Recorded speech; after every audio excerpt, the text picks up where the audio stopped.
Bonjour à tous et bienvenue dans la News Gamer numéro 142, la seule émission de la semaine qui ne vous parlera pas de la Coupe du Monde au Brésil, mais de l'E3 2014. Ah oui, l'E3 2014 c'est maintenant terminé et c'est maintenant le temps de faire un résumé de cet événement qui s'est super bien passé. Pour cette News Gamer spéciale E3, nous allons vous parler de tous les jeux qui ont marqué le salon californien, c'est-à-dire Metal Gear Solid 5, Far Cry 4 ou encore GTA 5. Nous allons aussi vous parler des choses qui nous ont pas spécialement plu, comme eSports, Shape Up ou YouTube sur PS4. On vous passera aussi au crible les deux conférences constructeurs qui ont eu lieu le lundi, c'est-à-dire la conférence Microsoft et la conférence Sony. Et nous vous passerons aussi au crible la vidéo conférence de Nintendo qui s'est déroulée mardi dernier. On se quittera avec le trailer le plus classe de l'E3. On a découvert Dead Island 2. Et oui, paraît-il, mais Dead Island 2, le vrai, le seul, l'unique, développé par Yager, ceux qui ont fait Spec Ops The Line, toujours édité par Deep Silver, un trailer qui est vraiment très sympa, très fun, où un jogger se transforme en zombie au fur et à mesure qu'il court. C'est très bien fait et c'est très drôle. Et on regarde tout de suite un trailer dévoilé durant la conférence Sony, il s'agit de Metal Gear Solid 5. Metal Gear Solid l'a joué en infiltration pour cette E3. Mais comme à chaque fois, il a remporté la palme du meilleur trailer. Il faut dire que cette nouvelle vidéo de MGS5 The Phantom Pain est magnifique, tant par ses images que par le montage réalisé avec la musique. C'est tout bonnement prodigieux, on attendra le jeu pour l'année prochaine.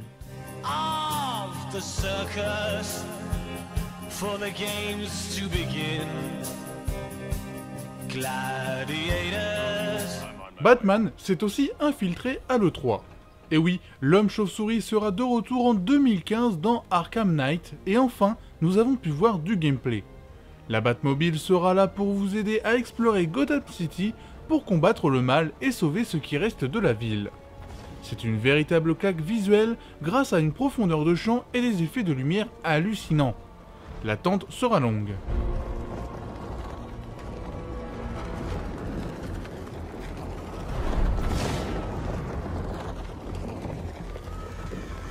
On commence la petite série de jeux made in Ubisoft qui ont fait grand bruit du côté de la Californie avec Far Cry 4. On a eu le droit aux 5 premières minutes de jeu ainsi qu'à une phase en coopération fort intéressante. On a ainsi découvert le nouveau méchant ainsi que les paysages magnifiques de l'Himalaya. Far Cry 4 est programmé pour le 20 novembre 2014 et on a déjà hâte.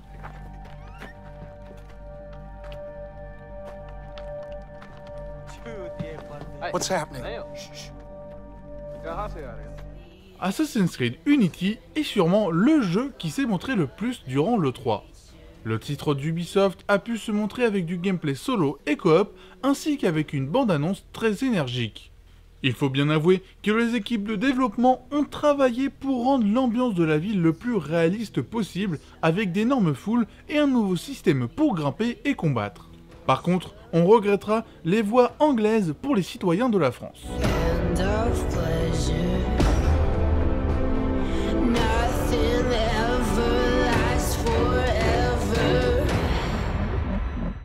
Comme tous les ans, Ubisoft nous a fait le coup de la dernière vidéo qui déchire tout. On a donc découvert Rainbow Six Siege, jeu créé sur les vestiges de Rainbow Six Patriot. Le gameplay envoie du lourd dans ce jeu multijoueur où une équipe du SWAT doit sauver un otage gardé par des terroristes. Il faudra attendre 2015 pour pouvoir poser nos mains sur le titre.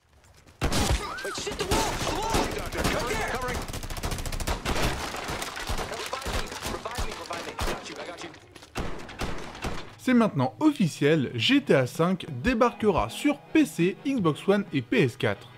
C'est durant la conférence de Sony que Rockstar a dévoilé un trailer montrant le travail réalisé pour cette adaptation. Même s'il n'y aura pas de nouvelles activités, le moteur graphique a été peaufiné pour avoir la meilleure immersion possible. Le trafic sera plus dense, les textures seront plus fines et les effets météorologiques seront bien mieux gérés. La sortie est fixée pour la fin de l'année.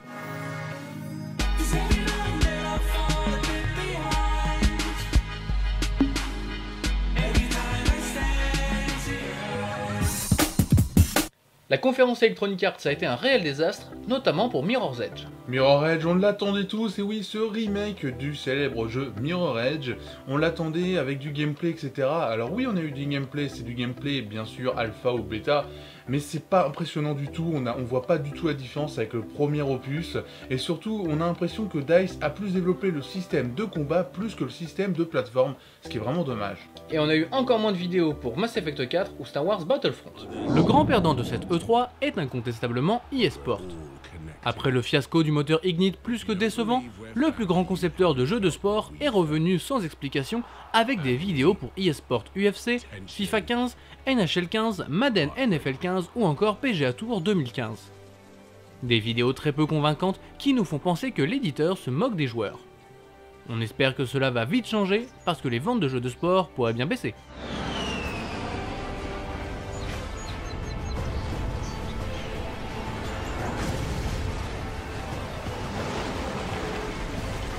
Alors qu'on s'attendait à voir du gameplay pour Mass Effect 4 ou Star Wars Battlefront durant la conférence d'Electronic Arts, que nenni, l'éditeur américain nous a sorti deux making-of qui permettent de voir le travail commencer sur ces deux jeux. C'est sympa, mais un trailer ou une démo aurait été plus cool. Dommage. We went back to where it all began. Visiting the Lucas archives to capture the actual models and props used in the movies was an incredibly emotional experience. La petite blague d'Ubisoft, c'est Shape Up. Ce nouveau jeu en partenariat avec le Kinect de Microsoft vous propose de faire de la fitness de façon ludique.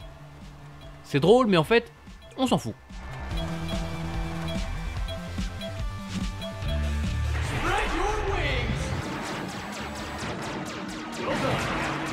YouTube débarque sur la PS4. C'est sûrement l'annonce la plus importante de l'E3, un peu comme celle du nouveau système de succès pour la Xbox One.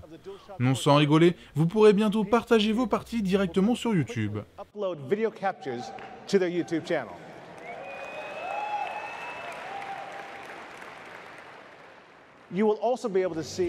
Microsoft aussi nous a fait l'annonce inutile avec Happy Wars sur Xbox One. Ce petit jeu gratuit sur Xbox 360 va donc arriver sur la nouvelle console. Pas sûr que c'était vraiment utile.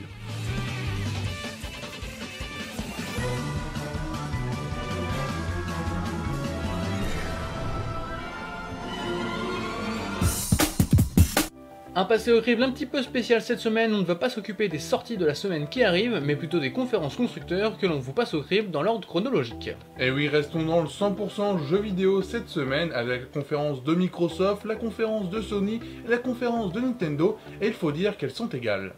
Après un début d'année compliqué pour sa Xbox One, Microsoft devait se racheter dans sa conférence. Dès le début, Microsoft a mis tout le monde d'accord en disant que la conférence montrerait du jeu et du jeu, et heureusement, c'est ce que nous avons eu. Le rythme de cette conférence était très rapide, une bonne chose pour éviter de nous ennuyer. Concernant les jeux à retenir, il y en avait pas mal avec notamment Assassin's Creed Unity, Dragon Age Inquisition, Rise of the Tomb Raider, The Division ou encore The Witcher 3. En plus de nous présenter une multitude de jeux, l'éditeur américain y est allé de ses exclusivités de poids. On compte notamment Forza Horizon 2, la quadrilogie Halo remasterisée sur Xbox One,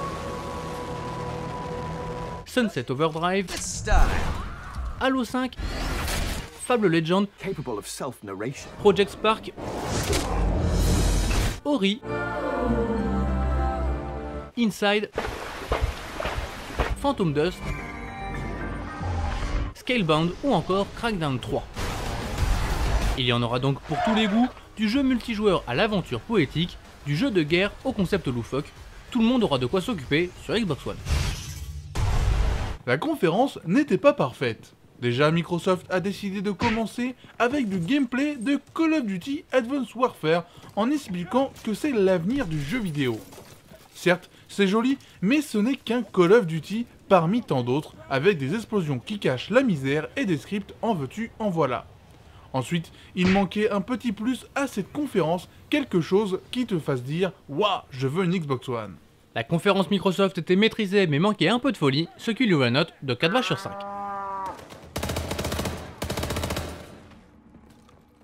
En tant que leader du marché sur les nouvelles générations, Sony se devait de se montrer le patron.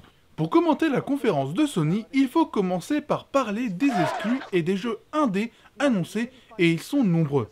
Sony a voulu dire au monde entier que l'avenir c'est sur PlayStation. Les exclusivités marquantes sont sûrement The Order 1886, Uncharted 4, Bloodborne et The Last of Us remasterisé. Pour ce qui est des indépendants, là encore le constructeur nippon a frappé fort en montrant No Man's Sky, Abzu, Devolver Digital ou Let It Die, le nouveau jeu de Suda 51. Là où Sony a fait fort, c'est lorsqu'il a fallu présenter des jeux d'éditeurs tiers. On a passé un dernier quart d'heure de folie avec coup sur coup MGS5 The Phantom Pain, GTA V et Batman Arkham Knight. Quand on sait que Sony avait démarré avec Destiny et nous a montré du gameplay pour Far Cry 4, on peut dire que le Nippon a sorti les armes de destruction massive en termes de gros jeux. Obviously it sacrifices the long range for rapid fire, but it's still a super useful stealth weapon. Avec Sony, on a l'habitude d'entendre des chiffres, et bien dans cette conférence c'était la même chose. En effet, pendant un quart d'heure, la conférence s'est arrêtée pour nous parler des chiffres de vente de la PS4, mais aussi pour nous dire que plus de films arriveront sur la PS4 d'ici les prochains mois. Un moment vraiment inutile. La conférence de Sony était excellente, mais beaucoup trop longue, ce qui lui vaut la note de 4/5. As gamers invite friends and the community to check out their gameplay. And that last metric will climb even higher. Avec une Wii U au plus bas, Nintendo n'avait pas le droit de rater sa vidéoconférence de l'E3. On se rappelle du Nintendo Direct de l'année dernière qui n'avait rien annoncé et qui était très mal fait. Cette année, Nintendo a pris des cours en montage et en marketing pour nous offrir une conférence excellente. C'était rythmé et on croit en l'avenir de la marque. Très clairement, on voit que Nintendo a envie de lancer la Wii U et c'est pour ça que pas mal de jeux de leur cru ont été annoncés. I'm out of here! Hey, looks like I'm the new face of Nintendo. Hey, they promised me you wouldn't be here! Come on, Reggie, give us Mother 3! How about this instead? Non seulement c'était mieux sur la forme, mais aussi sur le fond. Nintendo a relevé la barre en nous proposant des jeux tous plus magnifiques les uns que les autres. On a donc découvert un nouveau Zelda, un jeu Yoshi tout en pelote de laine, un nouveau Kirby, un jeu sur le personnage de Toad ou encore Splatoon, un jeu multijoueur online qui promet des heures d'amusement. Ajoutez à cela l'arrivée de Bayonetta 1 et 2 sur la console de salon et vous obtenez une série de jeux que tout le monde a forcément envie de tester. Welcome to hell, love. I'm not one for pets who don't listen to their master. Malgré toutes ces annonces, il faudra attendre au moins une bonne année pour voir la Wii U exploser dans les ventes. Son avenir est maintenant assuré et Nintendo n'a pas encore tout dévoilé d'après Reggie Fils-Aime. Vivement la suite pour voir si la Wii U peut réellement marcher face à la Xbox One et la PS4. La vidéoconférence de Nintendo était mieux, mais c'est toujours loin d'être parfait, ce qui lui vaut la note de 4/5. When you touch Amiibo to the gamepad, the character's data is downloaded into the game you're playing. And it's also a two-way street. On arrive à la fin de cette News Gamer, et comme on n'a pas eu le temps de tout vous dire sur cette E3 2014 qui a été extrêmement dense, je vous invite à aller faire un tour sur le site total-gamer.com pour avoir toutes les infos. Et oui, vous aurez les résumés de toutes les conférences constructeurs mais aussi éditeurs, avec aussi le résumé de toutes les vidéos qu'il fallait voir durant l'événement. Il y en a plus d'une trentaine, ça fait de la vidéo à voir. En tout cas, vous pouvez aussi nous retrouver sur les réseaux sociaux, Facebook et Twitter, mais aussi sur YouTube et Dailymotion. Et si vous voulez venir débattre à propos de cette E3, c'est sur jeuxvideostream.com que ça se passe, le dimanche soir à partir de 20h30.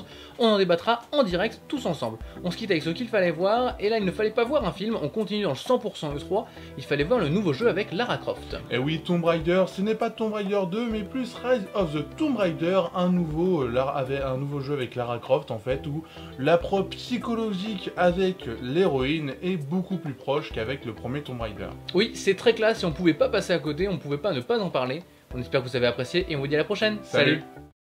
When you're ready, open your eyes.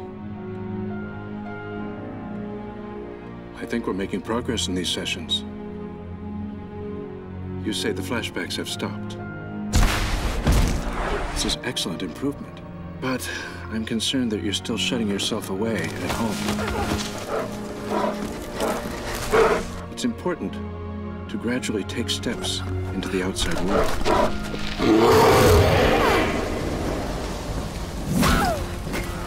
Take some walks. Maybe pick up a nice hobby. girl your age. You should be exploring new horizons.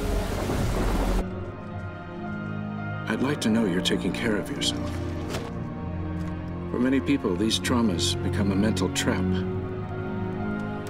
They get stuck, like a ship frozen in ice.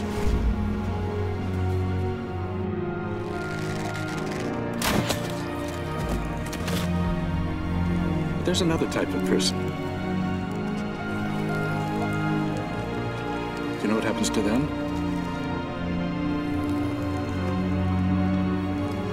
Miss Croft. We become who we're meant to be.